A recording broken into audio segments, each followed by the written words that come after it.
Como ustedes saben, compañero de larga militancia en conjunto, compañero fundador de la Central de los Trabajadores de la Argentina, de militancia en la Asociación de Trabajadores del Estado, hoy diputado nacional por el Frente para la Victoria y próximamente secretario de Relaciones Institucionales de la Central de Trabajadores de la Argentina, la Central de los Trabajadores. Porque el 18 de noviembre la lista de Rodríguez, que seguramente va a ganar las elecciones. Edgardo, entonces, la mano. Bueno, buenas tardes, gracias por la invitación. La verdad que estoy un poco, aparte de agradecido a los compañeros que me inviten, estoy un poco conmovido porque hoy hace 4 años que yo juraba en la Cámara de Diputados de la Nación después de que el compañero Néstor Kirchner falleciera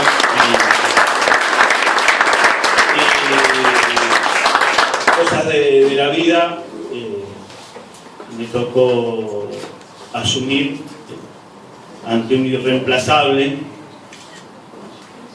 y sobre todo ante un amigo, lo cual es mucho más el impacto que me produjo ese acontecimiento. No obstante, también creo que vale el debate a un par de días de lo que fue uno de los hechos más trascendentes. El no al ALCA fue uno de los hechos políticos más trascendentes que vivimos los pueblos y sin ninguna duda jalonan la lucha de nuestro pueblo por vivir con dignidad, por que nuestros derechos, nuestros históricos proyectos de bienestar se vayan consolidando y se vayan concretando. Hoy me preguntaban a algunos compañeros, respondiendo algunos debates también. Yo recordaba que nosotros como CTA en el 2001 hicimos el primer paro general contra el ALCA. Cavallo asumía como el ministro de la Alianza que todo lo venía a resolver. Era la salvación que se había planteado para el gobierno de la Rúa. Venía con el déficit cero, ¿no? Venía con el presupuesto, el déficit cero que era cero educación, cero salud, venía con los recortes en la educación, en las universidades, con la ley especial laboral. Y nosotros hacíamos frente al Congreso de la Nación un paro general con movilización, coordinado por la CTA, la CGT también estuvo en ese paro. La CUT de Brasil, el PCNT de Uruguay.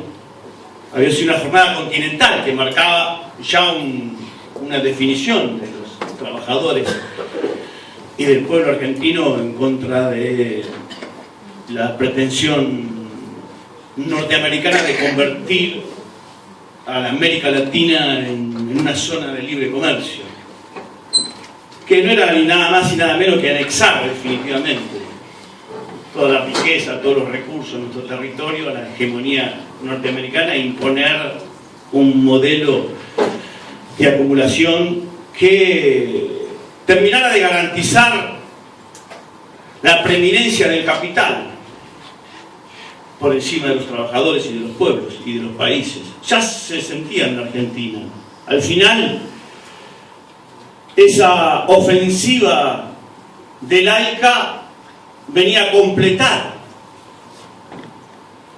lo que inició la dictadura militar en el 76, los que continuó después en democracia, que es profundizar el modelo de acumulación basado en la preeminencia de los sectores financieros, de los sectores capitalistas, industriales, agrarios o financieros por encima del interés de la comunidad. Lo que venía a plantear el ALCA definitivamente de consolidar aquel país de matriz exportadora, sobre todo de las materias primas, la soja o cualquier materia prima de origen agrario, que después el menemismo le habría agregado petróleo y minería, y que consolidaba una matriz exportadora que fuera a alimentar y a resolver los problemas de materias primas de otras economías del mundo, pero que condenaba a la Argentina a ser ese país que en todo caso le iba a dar trabajo al 25 al 30% de su población, y que ellos ya lo habían impuesto a sangre y fuego y con votos después. El país de la tupacarización del país, o sea, muy claro. El otro día discutíamos las políticas de hidrocarburíferas en el Congreso de la Nación y decíamos que la Patagonia tenía un destino, que era el proveedor de petróleo o gas, con lo cual no hacían falta ni estados, ni Chubut, ni Neuquén, ni Santa Cruz, ni Tierra del Fuego. ¿Para qué vas a tener 5 estados? Aunque sea territorio nacional que exporte gas y petróleo a Estados Unidos, era suficiente. Y lo demostrábamos, porque no era que no se habían hecho gasoductos, se hicieron 9 gasoductos. Ahora, se hicieron 9 gasoductos para la exportación, en un negocio multimillonario para las empresas multinacionales, porque se pagaba $2 el millón de BTU en los pozos. La misma empresa lo vendía a 20 millones, a $20 el millón de BTU, un gigantesco negociado. Si nosotros hoy tuviéramos ese gas, nos hubiésemos ahorrado nada más y nada menos que 35.000 millones de dólares. Tanto que se habla del déficit de la balanza de energía, que nos lleva 10.000 millones de dólares por año, y ese escándalo, ese negociado del gas, solamente le costó al país 35.000 millones de dólares. No solamente le costó al país, le costó al pueblo, porque no había 1 millón de BTU para la industria, mucho menos para los hogares, mucho menos para que nuestras barreras se pudieran calefaccionar. O la perspectiva exportadora del sector petrolero. Esa era la imposición, eso era el cierre del ALCA definitivo, o el planteo de un nordeste, Corrientes, Chaco, Formosa, Misiones, norte de Santa Fe, mirando a Sao Paulo, porque la capital industrial de ese modelo era Sao Paulo, era la elegida para la industrialización, con lo cual todas las élites y toda la economía debía mirarse pensando en abastecer de mercancías o de insumos al desarrollo industrial brasilero.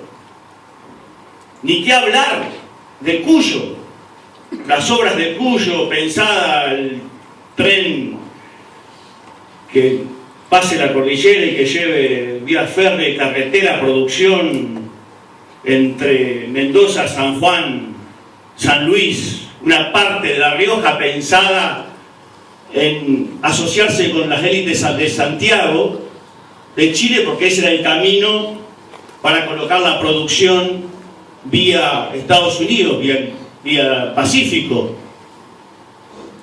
Ni hablar del NOA. El no en la perspectiva de ese modelo que nos llevaba al ALCA era el narcotráfico, o mano de obra esclava para los sectores económicos del campo, de la minería o del petróleo, o las maquilas, como ya venían bajando de Estados Unidos a México, superexplotación de los trabajadores pensada en la perspectiva para el NOA pobre, para el NOA que iban a legalizar el narcotráfico, y que ya tenían un estado de tráfico de droga, porque pensaban que Bolivia podía ser el centro que unificara todo el NOA. No esperaban a Evo Morales ni esperaban la transformación de Bolivia, y mucho menos esperaron con la derrota del ALCA lo que fue la transformación definitiva de América Latina en el mundo, y que nosotros hemos protagonizado, porque en ese país lo único que quedaba en pie era la pampa húmeda. la pampa gringa, exportadora de alimentos, donde el conurbano se resolvía con represión o con el aparato político que repartía comida y que terminaba subordinando toda la lógica de organización popular, de resistencia y de construcción social a la hegemonía en ese momento del ALCA. Cuando derrotamos al ALCA, o cuando empezamos a derrotar al ALCA, en esos tiempos con el gobierno de la Alianza, pero centralmente ese país se hizo con el golpe del 76 y con el menemismo. Ahí fue el punto nodal de la transformación del país que alguna vez tuvimos y que nos cambiaron. El país industrial de pleno empleo, el país del salario, el país del derecho, el país del protagonismo popular, el país colectivo, el país del sueño que sentimos que la Argentina puede ser trabajo para su pueblo y puede resolver sus desigualdades. Fundamentalmente la desigualdad, la peor de todas, que es la desocupación. La desocupación es el peor de los males. No por casualidad, nosotros al mismo tiempo que hacíamos paro y movilización o marchábamos con tantos hechos, tantísimos hechos que hicimos durante la resistencia al neoliberalismo. Poner uno no sería justo, pero planteábamos no el neoliberalismo y sí a la democracia con justicia social. Por eso planteábamos que la desocupación era el problema principal y que se resolvía la crisis que nos planteaba el ajuste saliendo con más democracia, con más distribución de la riqueza nacional, con más soberanía nacional y soberanía popular, que el camino no era el que ellos nos planteaban del ajuste. Llegaron a decir incluso que el Banco Central tenía que haber un técnico del Fondo Monetario Internacional. Los mismos personajes que hoy están por la radio, por la televisión haciendo campaña en contra nuestra, llegaron a decir que había que subordinar el funcionamiento del Estado a la lógica del mercado, pero ya poniendo un funcionario directamente del poder económico, de los grupos. Y por supuesto que llegaron a decir en esa definición el fin del trabajo. Por eso en esa resistencia yo suelo también reivindicar, en esos tiempos de resistencia, suelo reivindicar a los pueblos que peleamos fuertemente contra ese neoliberalismo, pero especialmente a la Revolución Cubana, al comandante Fidel Castro, que dijo que otro mundo era posible. Dijo que el capitalismo no era el camino.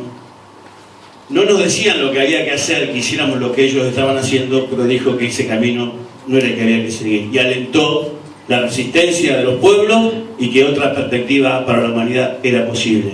Por eso nosotros, desde ahí sentimos que los desafíos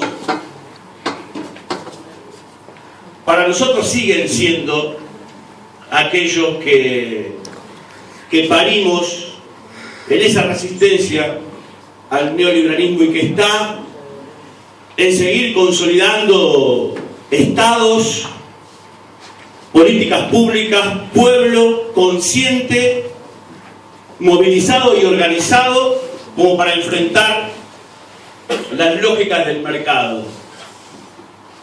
Que tengan el nombre que tengan, agrario, financiero, industrial o multimediático, tienen una sola lógica, que es acumular capital, aún a costa de la pobreza, de la miseria y de la desocupación de nuestros pueblos. Y en ese camino mucho hemos avanzado. Seguramente todos podemos reivindicar los logros, los hemos vivido. El no al ALCA fue un punto de inflexión. el pago al Fondo Monetario Internacional junto con Brasil para decir no vengan a imponernos las políticas de ajuste. El modelo lo definimos nosotros, queremos un modelo con empleo, con lo cual la industria es el eje central de construcción y de articulación. La decisión de un Estado soberano. Yo creo que Néstor Kirchner y Cristina Kirchner, como Chávez en Venezuela, Evo Morales en Bolivia, Lula y Dilma, Correa, el Pepe Mujica, a un Bachelet, con las discusiones, pero creo que esos gobiernos, por primera vez en los últimos 10 años, fueron gobiernos que no fueron orgánicos a los intereses del poder, de ningún poder, y que solo reconocieron la voluntad popular, la que le da origen a nuestro pueblo, y que al mismo tiempo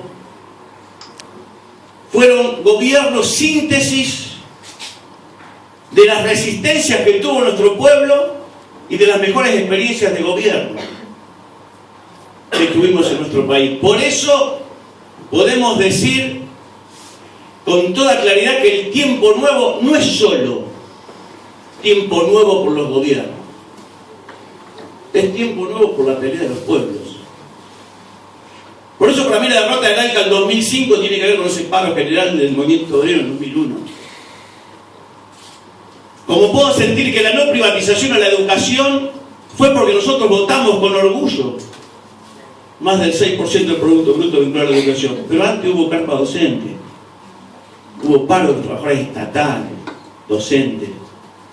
Sentimos orgullo cuando nacionalizamos YPF, pero antes marchamos el primer paro general contra la privatización. 1989 asumió Menem.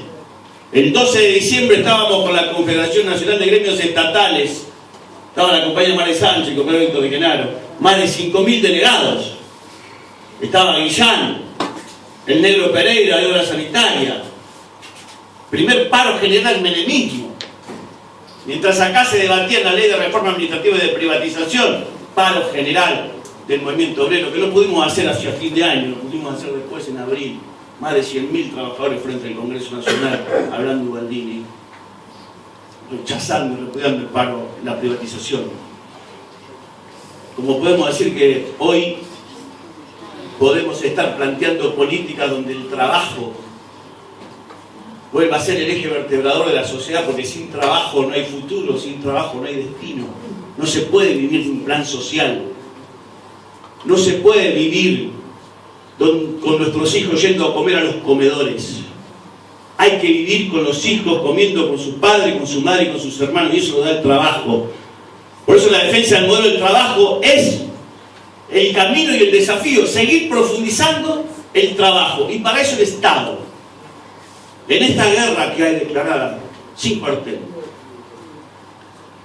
del capital con el trabajo. En Europa resuelven todo a favor del capital, en Estados Unidos resuelven todo a favor del capital.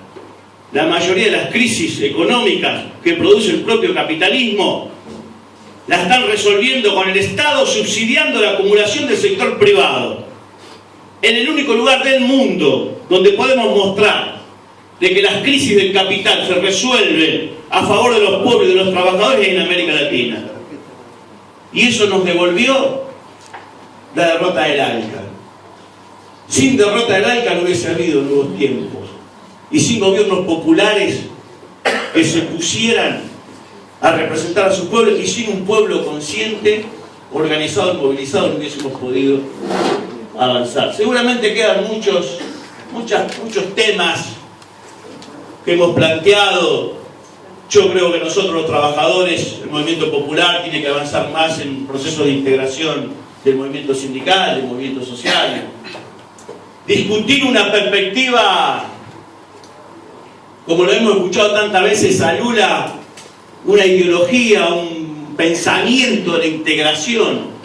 La integración no se hace solo con los estados, de estado a estado. Debemos discutir más una institucionalidad, no solamente lo que se planifica como Banco del Sur o otras iniciativas a nivel de energético o a nivel de alimentos, sino discutir ese pensamiento de integración, construir nuevas instituciones, nueva institucionalidad, que no es solo parlamentaria, es sindical, es social, es cultural. Me parece que tenemos mucho para avanzar en ese lugar y no depender solo de la capacidad y de la posibilidad de los gobiernos, y nosotros tenemos una tarea para desarrollar en ese sentido. Porque, poco para terminar el concepto, para cumplir también con lo que plantean los tiempos los compañeros, me parece que el desafío en todo caso sigue siendo el que podamos unir, tener la voluntad de profundizar el rumbo, de no volver para atrás, de no tener ahora, en estos tiempos de definiciones políticas, por suerte en Brasil dimos un paso extraordinario, Evo Morales ratificando un liderazgo y un gobierno y un proyecto, la revolución bolivariana peleando contra el imperio pero consolidándose, y creo que en la Argentina tenemos